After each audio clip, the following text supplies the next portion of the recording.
Transplantes do Estado do Rio de Janeiro completa 10 anos e comemora o aumento do número de captação de órgãos já no primeiro semestre de 2020, mesmo durante o estado de calamidade pública provocado pela pandemia do coronavírus. Sobre esse assunto, eu converso com o coordenador do programa, Sidney Pacheco. Sidney, o programa Transplantes do Estado do Rio de Janeiro vai completar 10 anos. Há motivos para se comemorar? Olá, Luciana. Obrigado pelo seu convite. Para a gente é realmente uma ótima oportunidade estar aqui com vocês para pulverizar as informações no que se refere à captação e transplante de órgãos. Sem dúvida nenhuma, motivo para a gente comemorar de sobra. Como você mesma falou, são 10 anos de programa e eu vou te dar alguns números que já simbolizam para a gente isso. Em 2010, a gente teve transplantado 190 órgãos. Em 2019, a gente teve 778 órgãos transplantados. Esse ano é um ano atípico no mundo inteiro. Na área de saúde, não há o que se comentar, porque todo mundo já sabe. A gente teve, curiosamente, apesar desse cenário tão desfavorável, o primeiro trimestre de 2020 um recorde no estado do Rio de Janeiro. Quando a gente compara com as outras unidades da federação, a gente tem o terceiro lugar em número absoluto de captações e o quinto lugar quando a gente pensa especificamente por milhão de população. Essa é uma unidade importante no transplante. O que significa isso para o cidadão comum? 417 órgãos transplantados até julho desse ano. Apesar de toda essa dificuldade que a pandemia trouxe para a gente conseguiu manter algum ritmo de trabalho. Nesse momento, a gente já percebe uma retomada das nossas atividades.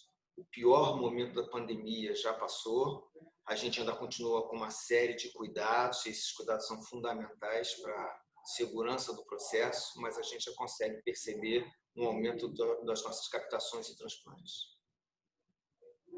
Sidney, para quem está assistindo, gente, conta um pouquinho da importância de se doar órgãos.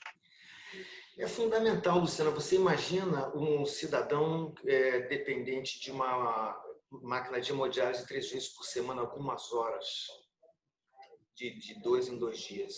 A capacidade laborativa dele está comprometida, a saúde dele é uma saúde muito frágil, a condição psicoemocional dele é muito abalada. Então, quando a gente consegue uma doação, e aí você pensa, olha que coisa interessante, se a gente pensar em córneas e órgãos sólidos, um paciente está ajudando 8 pessoas. Eu não estou nem entrando no ponto. Isso realmente é um dado 8 pessoas. relevante. É muito bacana. Eu não estou nem falando para você de pele, osso e ligamentos.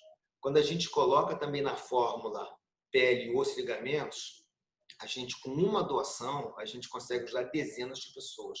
Porque são N ligamentos que a gente consegue transplantar, fragmentos ósseos, partes importantes, uma cabeça de fêmur, por exemplo, que está destruída por uma doença, por um acidente, a gente consegue dar uma operacionalidade absolutamente normal para a pessoa que recebe esse enxerto ósseo, por exemplo. Mas se a gente pensar no que é de maior impacto, que são as insuficiências orgânicas, insuficiência renal, insuficiência cardíaca, insuficiência hepática, pancreática, distúrbio de visão. O distúrbio de visão, então, é uma coisa que a gente precisa conversar muito sobre isso, porque a captação de uma córnea ela não dura mais do que 40 minutos. A gente pode fazer a captação de córnea no paciente que já chegou em parada cardíaca no hospital. A gente tem 6 horas para captar essa córnea. E você devolve a visão para uma pessoa. Então, a gente precisa de uma campanha muito intensiva em relação à doação de órgãos. E também vamos particularizar um pouquinho mais na doação de córnea, que é absolutamente fundamental você devolver a visão para uma pessoa.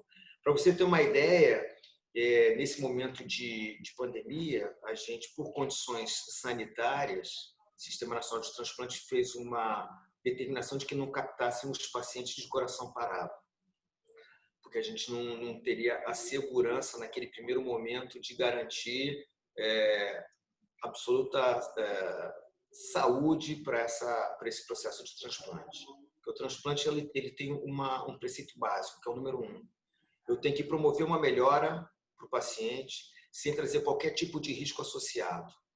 Então, quando a gente ainda não tinha a segurança de fazer a captação de córnea do paciente com coração parado, esse processo momentaneamente parou. Estamos possivelmente retornando agora. No Brasil, a gente tinha, em média, por dia, 100 pessoas com risco de ficar cegas por falta de uma córnea. É o acidente que acontece, é o camarada de uma fábrica que um pedaço de ferro pula e faz uma lesão ocular.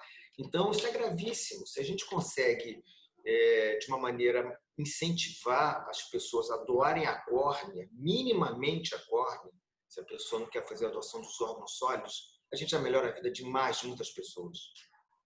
Agora, Sidney, você estava mencionando, você falou em campanha. Você acredita que ainda no Brasil faltam informações sobre esse tema para que as pessoas... Muitas vezes as pessoas têm receio, gostaria, pensa na possibilidade, mas não concretiza. Explica para a gente como é que isso funciona. O cidadão comum, ele quer ser um doador, mas talvez faltam informações, né, para que ele não tenha nenhum tipo de receio, para que o processo, ele conheça como funciona esse processo, que talvez não seja um processo tão difícil, né? Você tem que dizer que você quer ser um doador. Me parece, assim como cidadão comum, pode ser uma coisa meio difícil você realizar. Você usa o termo que eu gosto de usar. O que você falou é absolutamente fundamental. O cidadão comum, o cidadão brasileiro, não pensa em doação ou transplante no cotidiano dele. Isso não faz parte do psicológico das pessoas. E é muito difícil a pessoa receber um pedido de doação de órgãos, provavelmente no pior momento da vida dele. Ele perdeu um pai, a mãe, um filho, alguém querido. É muito difícil. As campanhas de informação, elas são absolutamente fundamentais. E isso que você colocou está sendo brilhante. Se você, através do seu canal, puder nos ajudar nisso, é importante que isso esteja na cabeça do cidadão, porque uma vez que ele já conversou, já pensou, já refletiu sobre isso, ele tem toda a possibilidade de tomar uma decisão muito mais fácil naquele momento, porque ele já refletiu sobre o assunto. É muito duro o camarada que está passando por essa tragédia familiar ainda tem que pensar sobre isso naquele momento. E a gente tem um delta T, a gente tem um período de tempo para poder operacionalizar isso. Ele não pode ficar uma semana pensando sobre isso. Então, o que você falou é fundamental. Você foi a primeira pessoa a falar comigo a respeito disso. As campanhas de informação, elas são fundamentais. A gente tem duas maneiras de promover a doação. Primeiro, existe um programa do Programa Estadual de Saúde, existe um sistema que chama-se... Está enxergando bem? Doe Mais Vida. Através do programa do telefone, 155, você liga e você se cadastra. Você faz um cadastro informando que você é um doador de órgãos. Ou pode fazer pela internet, doemaisvida.com.br. Quando você faz esse cadastro, seja por telefone, seja pela internet, você recebe essa carteirinha que vai ter o seu nome atrás. Então, em chegando no hospital, o cidadão que sofreu algum tipo de acidente, algum tipo de situação de saúde que evolua para a morte encefálica, ou mesmo se for alguma coisa mais trágica, ele já chegue com o coração parado no hospital, essa carteirinha já diz que ele é um doador de órgãos. Então, a decisão já está tomada. A pessoa que não fez esse cadastramento, a doação depende da autorização da família. Então, a esposa, o marido, ou o pai, ou o filho, podem autorizar isso. E é nesse cenário que eu digo que as campanhas informativas são fundamentais. Para a pessoa, quando chegar no hospital, já nesse momento de muita tristeza, essa decisão já foi tomada no passado, já foi debatida entre as pessoas da família. A minha família sabe, por motivos óbvios, inclusive porque eu sou anestesista do programa há 7 anos. Eu trabalho com isso, né? Isso agora eu estou coordenando, mas eu já sou do programa há muito tempo. Então, essa não vai ser uma dificuldade para a minha família. Aliás, eu vou até aproveitar e fazer o cadastro do Doe Mais Vida, que até facilita para minha esposa não ter nem que pensar sobre isso. A carteirinha já resolveu o problema. Agora, só para a gente fechar essa parte, Sidney, a segurança, o sigilo, como é que isso funciona? Você falou aí desse cadastro, vamos falar um pouquinho mais para a pessoa que está assistindo a gente entender que é um processo seguro, é um processo que os dados deles vão ficar ali armazenados, guardados de forma segura. O processo ele é um processo extremamente seguro e transparente e auditado. Então, um paciente que chega ao hospital, vamos pensar naquele que teve um acidente vascular cerebral. Normalmente as pessoas chamam de derrame. Acontece uma catástrofe hemorrágica, ele evolui para a morte encefálica.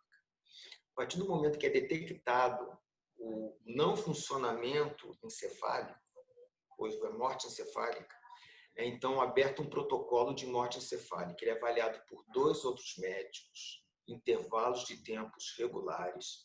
Ele está sem nenhuma medicação que pudesse trazer algum grau de depressão ao sistema nervoso central. Ele está mantido clinicamente bem. Então, a gente sabe que a pressão dele está boa, porque a gente está mantendo com drogas. A parte da respiração dele está boa, porque a gente acoplou ele a um respirador mecânico. Então, a gente sabe que não tem nenhuma insuficiência orgânica que pudesse estar trazendo um mau funcionamento do cérebro. Esse cérebro não está funcionando porque ele faleceu, é a morte encefálica. Chegada a essa conclusão clínica, é acionado um terceiro médico, que é um neurologista, que vai fazer um método gráfico. O que é isso? Por exemplo, que é mais comum das pessoas conhecerem, um eletroencefalograma. Vai medir a atividade elétrica do cérebro e ela é 0. Isso documenta, no momento em que eu tenho esse método gráfico, é gráfico que está impresso no papel, ele faz parte do prontuário do paciente. No momento em que é feito esse método gráfico, então é determinado o momento do óbito do paciente. Nesse momento, o paciente morreu. A família, então, a partir desse momento, tem a seguinte oportunidade: vou doar esses órgãos. É oferecida essa opção para ela. Então, quando essa família é abordada nesse momento, essa família já sabe que esse paciente está em acompanhamento desse processo, desse protocolo de morte encefálica. Vindo esse protocolo, ele está diagnosticado como paciente cerebralmente morto. Nesse momento, há a possibilidade da doação. Entendeu? Esse processo nosso, ele é auditado pelo Sistema Nacional de Transplantes. Então, se existe alguma lenda, algum temor de que houvesse algum tipo de irregularidade, tenha certeza de que não há, Luciana, porque o Sistema Nacional de Transplantes audita o que a gente faz. Então, se houvesse algum deslize, isso seria detectado, as pessoas seriam punidas. E a punição disso é prisão. Então, a gente tem que pensar o seguinte: quem está aqui, e é muito bacana, um dia, se você tiver a oportunidade, pós-pandemia, de vir conhecer o grupo que está aqui, as pessoas são sensacionais e a maioria delas não tem um trabalho, a maioria delas tem uma causa. Trabalham por uma causa, as pessoas são sensacionais, os transplantadores também, a rotina de trabalho de quem está envolvido com captação e transplante é uma rotina incansável. Eu, até 2 meses atrás, era um anestesista captador, a gente passava a madrugada captando, os caras iam fazer um implante nos próximos pacientes, eu emendava numa outra captação. Então, isso, na verdade, as pessoas que trabalham com isso é porque se envolvem nessa causa. Então, tenha certeza de que existe toda a lisura, transparência e seriedade nesse processo.